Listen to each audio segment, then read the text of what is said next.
begin by expressing our deepest condolences with the family and friends of Jack Merritt and Saskia Jones and all those affected by the events on London Bridge last Friday. On behalf of the unity of democratic organisations and the Kurdish People's Assembly in Britain, we speak today with one and only strong message in total condemnation of NATO. Not just NATO under the racist Donald Trump, not just NATO under the dictator Erdogan, not just against the genocidal actions of NATO member Turkey, but the very and true existence of NATO itself. Let's be clear and simple. NATO is invading northern Syria as we speak today. NATO is waging a war on the very people who fought and defeated ISIS on behalf of the whole world to keep us safe wherever we are. And NATO has become a global security threat. Do not be mistaken. Our world is on fire. Our cities are on fire. From Algeria, Chile, Ecuador, Haiti, Hong Kong, Iraq, Lebanon, Sudan, Syria, and Kurdistan. Enough is enough. This systematic violence of these states upon the people must stop today. The Syrian Democratic Forces, led by the Kurdish forces, defeated ISIS with a sacrifice of 11,000 fighters and tens of thousands wounded.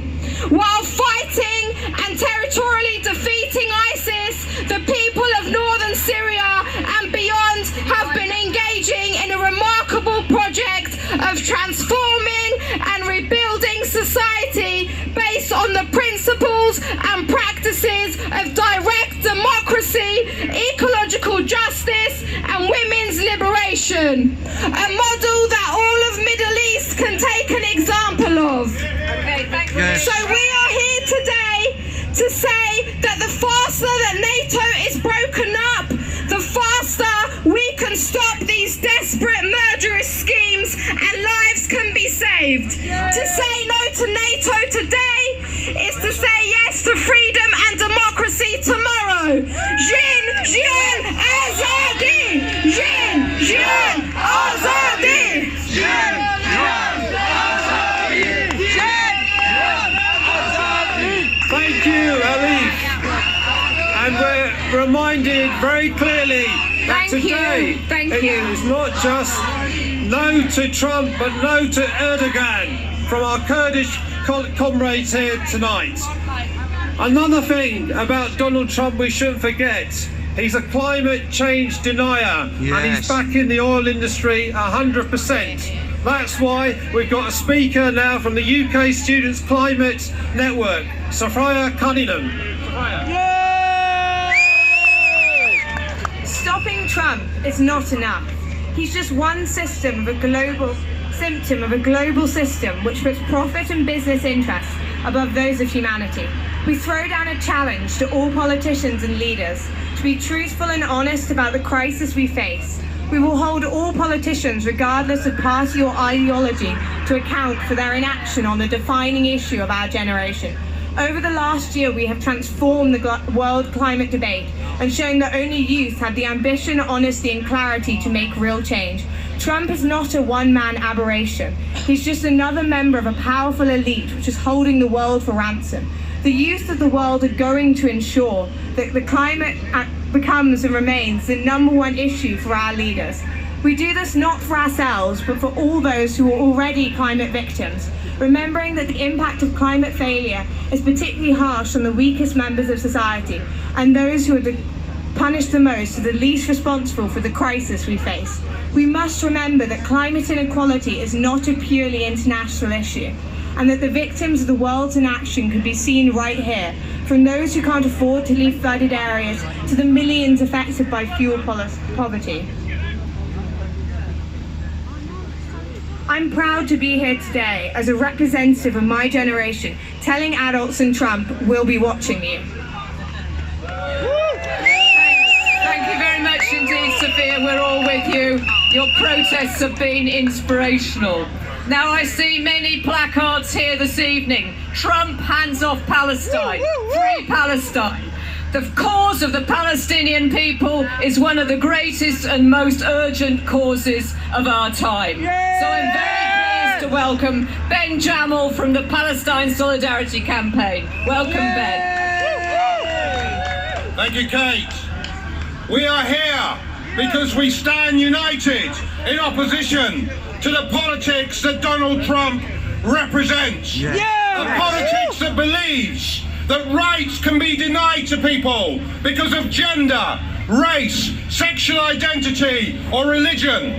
A politics that believes that when it comes to healthcare or the needs of the planet, the profits of large corporations matter more than the rights and the needs of the many. And a politics that believes that conventions on human rights and international law can be disregarded, can be shoved aside in favour of the law of the jungle. Well, we are here because we believe that these principles of justice and rights matter, and that sometimes before them, even the President of the United States sometimes must have to stand naked. And I apologise for planting that image in your mind. Now I am here because part of the politics that Donald Trump represents, the politics of ethno-nationalism, is the same politics that has denied to the Palestinian people for more than 70 years their basic right to live in freedom, justice and equality in their historic homeland. Now Trump, in alliance with Israel, is trying to sell to the Palestinian people a deal. The so-called deal of the century, a deal that bribes them with promises of huge economic investment in return for giving up their core, inalienable collective rights. Give up, he says, your right to a capital in Jerusalem. Give up your right to a state.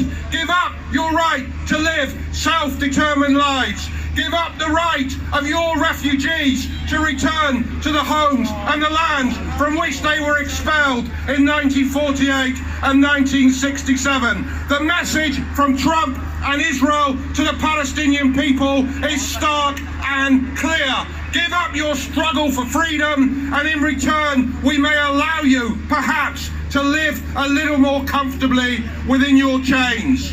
Well, the Palestinian people will never give up the struggle for justice, for freedom, for one reason, because when you are denied the basic rights you are owed as a human being, protest and resistance is not a right, it is an obligation. So that is why today we stand in solidarity with the Palestinian people, because we recognise that the struggle for justice in Palestine is part of the universal struggle for justice everywhere. That is why we say in our thousands and in our millions, we are all Palestinians. And that is why we stand together, united, to say in a loud and clear voice, no to Trump's racism and politics of hatred, no to Israel's system of apartheid, yes to freedom, yes to justice, yes to equality. Free, free Palestine! Free, free Palestine! Free, free Palestine! Free, free Palestine! Thank you, Ben, for reminding us what is happening to the Palestinians whilst we focus on NATO and their 70th anniversary of their existence. I've just seen something in front of me. NATO at 70, time to retire. Well said. Now, one of our favourite banners that we have at Stop the War is Cut War, Not Welfare. And I can't think of a better speaker to reiterate that message than Steve Sweeney from the People's Assembly Against